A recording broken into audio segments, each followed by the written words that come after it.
আইছো না? আসসালামু আলাইকুম। ওয়ালাইকুম আসসালাম। ওই যে আমি ফকির বউ সর্দার দাওয়াত দিয়েছিলেন যে। বড় মাসে রেডি করছে। হ্যাঁ, সব ready। এই তো ছিলা না বড়। বসুন। বাবা, বাবা। হ্যাঁ।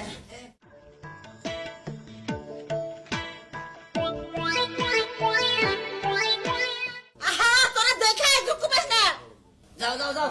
এই বসো। বসুন বসুন। হ্যাঁ, হ্যাঁ, আর কেনা কেনা?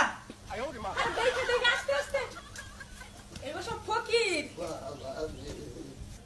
দেখ ফকির যে এই ফকিরটা কষ্ট বেশি কর। কষ্ট একটু বেশি হইতেছে। দাওয়াত খাওয়া মানে